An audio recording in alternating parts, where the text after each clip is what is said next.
Next unit दी गई 3.2 informal family communication and mass media. Meaning of family. परिवार का अर्थ। परिवार शब्द की उत्पत्ति लैटिन भाषा के फैमिलस शब्द से हुई है जिसका अर्थ होता है सर्वेंट या नौकर। लेकिन आधुनिक समय में परिवार समाज की एक ऐसी इकाई है जिसमें पति पत्नी और उनके बच्चे तथा उनके साथ अन्य महत्वपूर्ण संबंधी सम्मिलित रहते हैं तथा एक आवरण में स्नेह की भावना से बंधे रहते हैं। बताया गया है जो परिवार है उसके अंदर जो पेरेंट्स होते हैं वो होते हैं उनके बच्चे और कुछ रिलेटिव्स वगैरह होते हैं जो कि एक दूसरे के साथ प्यार के साथ रहते हैं, जिसको हम स्नेह की भावना के नाम से जानते हैं। Definition of family. परिवार की परिभाषा अकॉर्डिंग टू क्लेयर। परिवार से हम संबंधों की वह व्यवस्था समझते हैं जो माता पिता तथा उनके बच्चे के बीच पाई जाती है। कि जो परिवार में जो लोग होते हैं उनके बीच में जो एक जॉइंट होता है, जो बाउंडेशन होती है, वो प्यार के रूप में होती है। और वहाँ पर परिवार में जो माता पिता और उनके बच्चे होते हैं उनका ग्रुप होता है, उसी को परिवार कहते हैं। यहाँ पर ये बताया गया है। Types of family. परिवार के प्रकार। अब यहाँ पर दिया गया है परिवार के 3 प्रकार होते हैं। एकल परिवार, संयुक्त परिवार, एकल अभिभावक परिवार। फंक्शन ऑफ परिवार।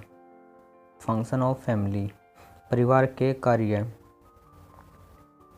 अब इसमें फर्स्ट दे रखा है शारीरिक विकास। बच्चे का शारीरिक विकास करना परिवार का पहला कर्तव्य है।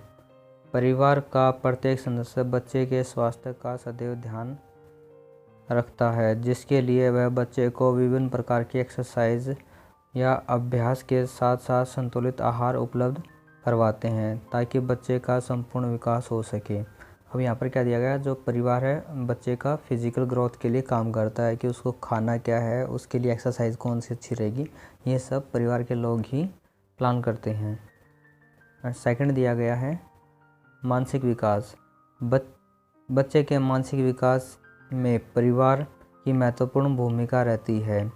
मानसिक विकास से तात्पर्य है बच्चे में सीखने तथा समझने की क्षमता का विकास करना, तर्कपूर्ण चिंतन करने का विकास करना, इसके साथ साथ याद करने की शक्ति का, स्मृति का विकास करना। इन सभी मानसिक शक्तियों के विकास के लिए माता पिता अपने बच्चों को अवसर प्रदान करते हैं। इस आधार पर जैसे नाम पूछना, गांव का पता, घर में प्रयोग होने वाली वस्तुओं के नाम व कार्य जानना, ये सब इसके अंदर आते हैं कि बच्चे के अंदर जो उसका मेंटल ग्रोथ है वो भी अच्छे से हो सके। बच्चे की जो मेंटल ग्रोथ है वो भी अच्छे से हो सके। अब थर्ड दिया गया संवेगिक विकास। संवेगिक विकास में भी परिवार का महत्वपूर्ण हाथ रहता है, अर्थात परिवार का माहौल बच्चे के सर्वांगीण विकास के लिए उत्तरदायी होता है। प्राय ऐसा पाया जाता है कि जिस परिवार में सदस्य शिक्षित होते हैं उनके अंदर प्रेम की भावना पाई जाती है तथा वे सहानुभूति के साथ रहते हैं। उस परिवार के बच्चों का स्वभाव शांति, उत्साही, जिज्ञासापूर्ण और मनोबलपूर्ण होता है, जबकि जिस परिवार में कुछ समायोजन की स्थिति होती है उस परिवार के बच्चों का सामूहिक विकास नकारात्मक होता है, अर्थात उस परिवार के बच्चे क्रोधी, ईर्ष्यालु प्रवृत्ति के होते हैं। कि जैसा परिवार का माहौल होगा उसके ऊपर बच्चे के ऊपर वैसा ही उसका प्रभाव पड़ेगा। ये सब इसके अंदर बताया गया है। 4 पॉइंट दिया गया है संस्कृति का स्थानांतरण। यद्यपि विद्यालय का यह दायित्व है कि बच्चों में अलग अलग धर्मों की संस्कृति का विकास करने के लिए सांस्कृतिक विकास के लिए परिवार का कोई महत्व नहीं है। विद्यालय में बच्चों में कई प्रकार की संस्कृतियों का ज्ञान कराया जाता है, लेकिन परिवार में उस विभिन्न प्रकार की संस्कृतियों को बच्चे के व्यवहार में लाया जाता है, जैसे हिंदू, मुस्लिम, सिख, ईसाई, जैन इत्यादि। ये सब की सब जो सीख है बच्चे को परिवार से ही मिलती है। 5th पॉइंट दिया गया है व्यावसायिक शिक्षा का विकास करना। परिवार द्वारा बच्चे में कठिन परिश्रम के द्वारा कई अच्छे गुणों का विकास किया जाता है।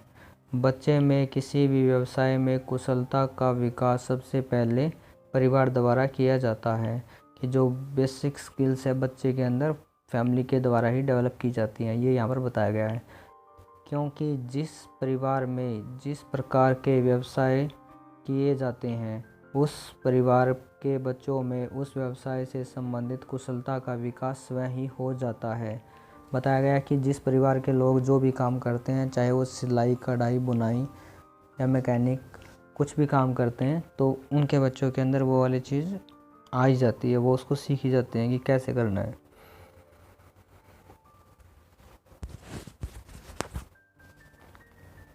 इसके साथ साथ परिवार का कार्य बच्चे में सामाजिक कार्य का विकास, सामाजिक गुणों का विकास तथा भाषा का विकास करना भी है।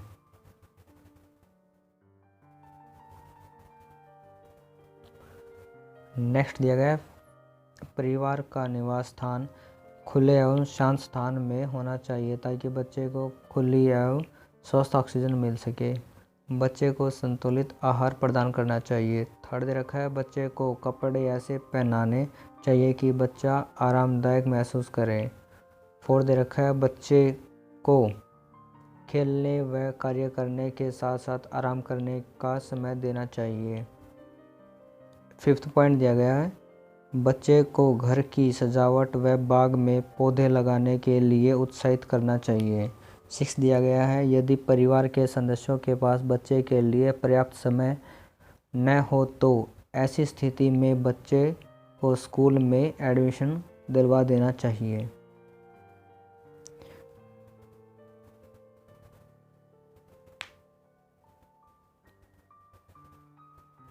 नेक्स्ट देखा कम्युनिटी। Meaning of community. समुदाय का अर्थ। समुदाय शब्द 2 शब्दों से मिलकर बना है, कॉम प्लस यूनिस। जबकि कॉम का अर्थ होता है साथ साथ, टुगेदर, एंड यूनिस का अर्थ होता है सेवा करना या टू सर्विस। इस प्रकार कम्युनिटी का अर्थ हुआ टू सर्व टुगेदर। सामान्यतः समुदाय का अर्थ है लोगों के ऐसे समूह से जो एक ही प्रकार के भौगोलिक वातावरण में रहते हैं तथा कार्य प्रणाली लगभग एक समान है। दूसरे शब्दों में समुदाय ऐसे लोगों का समूह है जो एक दूसरे के आसपास में रहते हैं तथा अपने अनुभव एवं विचारों को एक दूसरे के साथ बांटते हैं, उसे समुदाय कहते हैं। जैसे गांव, शहर, कस्बा, देश आदि, ये सब के सब समुदाय हैं। सेकंड दे रखा है definition of community. According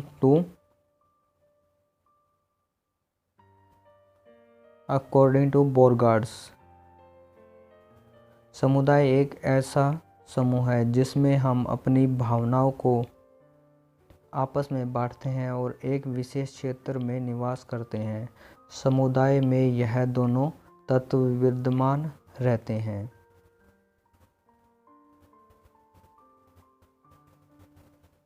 next दिया गया है इम्पोर्टेंस ऑफ कम्युनिटी। समुदाय एक महत्वपूर्ण अनौपचारिक तथा सक्रिय शिक्षा का साधन है।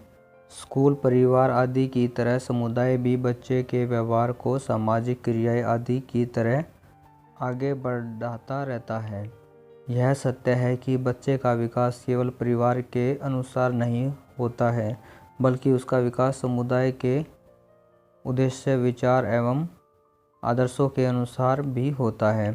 अब यहाँ पर बताया गया कि परिवार के जो गुण हैं वो तो बच्चे को मिलते ही मिलते हैं। वहाँ पर जो सोसाइटी के अंदर, जो समुदाय के अंदर जो एक्टिविटीज़ हो रही हैं उसका भी बच्चे के जीवन के ऊपर बहुत ज़्यादा प्रभाव पड़ता है।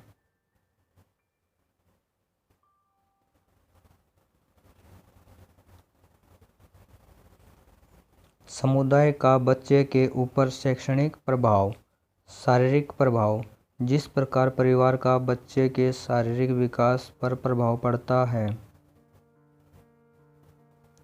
ठीक उसी प्रकार समुदाय का भी बच्चे के शारीरिक विकास पर प्रभाव पड़ता है, क्योंकि समुदाय बच्चे के खेलने के लिए चीज़ें उपलब्ध कराता है। इसलिए हम कह सकते हैं कि समुदाय भी बच्चे के शारीरिक विकास पर प्रभाव डालता है, जैसे खेल खेलना, सामाजिक कार्य करना, सांस्कृतिक कार्य करना इत्यादि। सेकंड रखा तर्क शक्ति का विकास।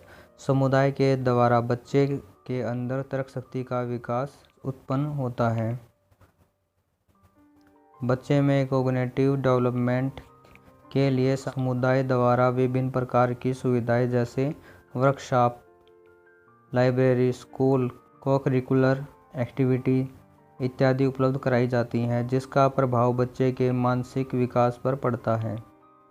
अब थर्ड दिया गया है यहाँ पर सामाजिक विकास। बच्चे के सामाजिक विकास पर समुदाय का प्रभाव पड़ता है, जिसके द्वारा विभिन्न प्रकार के त्यौहार, सांस्कृतिक कार्यक्रम, अन्य क्रियाएं आयोजित की जाती हैं, जिसका प्रभाव बच्चे के जीवन पर पड़ता है। फोर्थ दिया गया है सांस्कृतिक विकास का प्रभाव। बच्चे पर सांस्कृतिक विकास का विशेष प्रभाव पड़ता है। सभी जाति तथा धर्मों के अनुसार सभी अपने अपने त्योहारों को मनाते हैं। सबकी सांस्कृतिक तथा धर्म अलग अलग होने के कारण उसका प्रभाव बच्चे पर पड़ता है। फिफ्थ पॉइंट दिया गया है चरित्र विकास पर प्रभाव। बच्चे के चरित्र का निर्माण भी समुदाय द्वारा होता है। समुदाय अच्छे लोगों का होगा तो बच्चे पर प्रभाव अच्छा पड़ेगा, यदि बुरा होगा तो बच्चे पर बुरा प्रभाव पड़ेगा। नेक्स्ट दिया गया है एजुकेशनल फंक्शंस ऑफ कम्युनिटी। समुदाय के शैक्षणिक कार्य। विद्यालय की स्थापना करना। समुदाय विभिन्न प्रकार के विद्यालयों की स्थापना करता है ताकि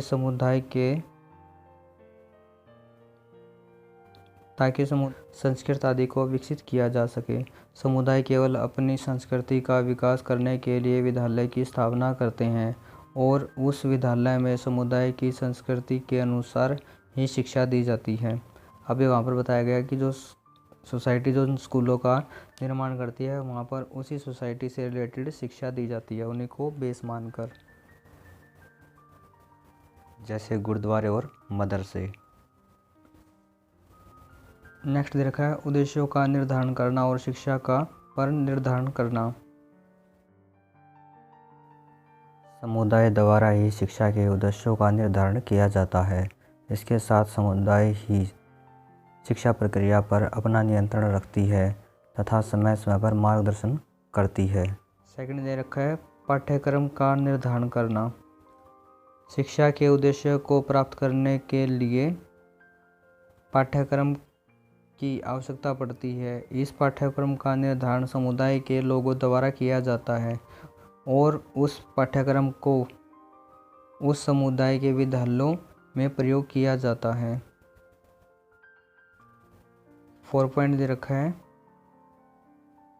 विद्यालय के लिए धन इकट्ठा करना। समुदाय भी विद्यालय को सुचारू रूप से चलाने के लिए धन की आवश्यकता पड़ती है। विद्यालय के लिए धन इकट्ठा करना। किसी भी विद्यालय को सुचारू रूप से चलाने के लिए धन की आवश्यकता पड़ती है। किसी भी विद्यालय के लिए भवन निर्माण, टीचर्स की सैलरी, एक सांस्कृतिक कार्यक्रम, सामाजिक कार्य इत्यादि व्यवस्था उस समुदाय के ऊपर ही होती है कि जो स्कूल में जो फंक्शंस होते हैं, प्रोग्राम्स होते हैं, टीचर्स की सैलरी होती है, जो भी बिल्डिंग्स बनती है, उन सब का खर्चा समुदाय ही। अब देखा है प्रौढ़ शिक्षा। समुदाय के विकास के लिए तथा समुदाय की आवश्यकताओं की पूर्ति के लिए प्रौढ़ व्यक्तियों का शिक्षित होना अति आवश्यक है। इसलिए समुदाय को प्रौढ़ व्यक्तियों के लिए भी शिक्षा की व्यवस्था करनी होती है। ये सब के सब कार्य जो एक कम्युनिटी है, समुदाय है, उसके द्वारा करवाए जाते हैं। ताकि समाज का विकास हो सके, उसकी प्रोग्रेस हो सके।